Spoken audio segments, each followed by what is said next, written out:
আপনারা যারা নির্বাচন করবেন আপনারও গণভোটের পক্ষে থাকেন। যদি আপনারা গণভোটের পক্ষে না থাকেন তাহলে আমরাও মনে করব আপনারা তত্ত্বাবধায়ক সরকার চান না। নির্বাচনের পক্ষে গিয়ে আমরা হাতে একটা ভোট দিব, সেদিন কিন্তু আমরা বিচারক হব। মাত্র 1 মাস বাকি আছে। আজকের 11 তারিখ, কালকের 12 তারিখ থেকে পরের 12 তারিখ, মাত্র একটা মাস বাকি আছে। ওই দিন আমাদের ডান হাতে একটা ব্যালট পেপার দেওয়া হবে। আপনাকে জেনে রাখতে হবে, এই দুটো হাত যদি চুরি করে তাহলে বডিটা চোর হয়ে যায়। এই দুটো হাত যদি ডাকাতি করে বডিটা ডাকাত হয়ে যায়। এই দুটো হাত যদি সন্ত্রাসী করে বডিটা সন্ত্রাসী হয়ে যায়। এই দুটো হাত যদি ঘুষ খায় বডিটা ঘুষখোর হয়ে যায়। এই দুটো হাত যদি সুদ খায় বডিটা সুদখোর হয়ে যায়। এই দুটো হাত আল্লাহ আমাদেরকে দিয়েছেন।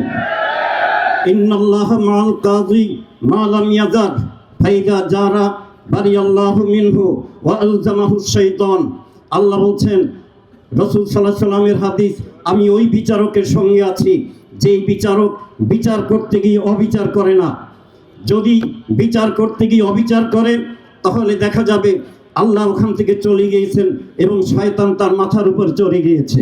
5ই আগস্ট চেয়ারের জন্য তার মায়া হয়ে যায়, আর যখনই চেয়ারের জন্য মায়া হয়ে যায় তখনই দেখা যায় কোন কৌশলে আবার 5 বছরের জন্য নির্বাচিত হওয়া যায়। সুতরাং কালো আইন তৈরি করা হয়েছিল আমাদের দেশের তত্ত্বাবধায়ক সরকারকে বন্ধ করে দিয়ে একটানা 16 বছর দেশের উপর অত্যাচার করেছে। সুতরাং আমরা যারা, শুধু আমরাই নয়, আপনাকে প্রথম জেনে রাখতে হবে 4 লক্ষের উপরে মসজিদ আছে আমাদের। এই 4 লক্ষের উপরে মসজিদের প্রত্যেকটা মসজিদে যদি 100 করে গড়ে মুসল্লি হয় তাহলে প্রত্যেক শুক্রবার 4 কোটি মানুষের ইমামতি করি আমরা। 4 কোটি মানুষের ভিতরে একটা গণজাগরণ সৃষ্টি যদি করে দিতে পারি, 4 কোটি দিয়ে একজন আর একজনকে বললে 8 কোটি হয়ে যায়, 2 জনকে বললে 12 কোটি হয়ে যায়। ভোটার তো মাত্র 12 কোটি। সুতরাং ওই তারিখে আমরা আমাদের কথা জানিয়ে দিব, আমাদের ছেলেটা দিয়ে দিব ওই লোকদের কাছে। হায়ের পক্ষে আরো একটা কথা মনে রাখতে হবে, নির্বাচনে যারা আসবেন, আপনারা যারা নির্বাচন করবেন আপনারও গণভোটের পক্ষে থাকেন।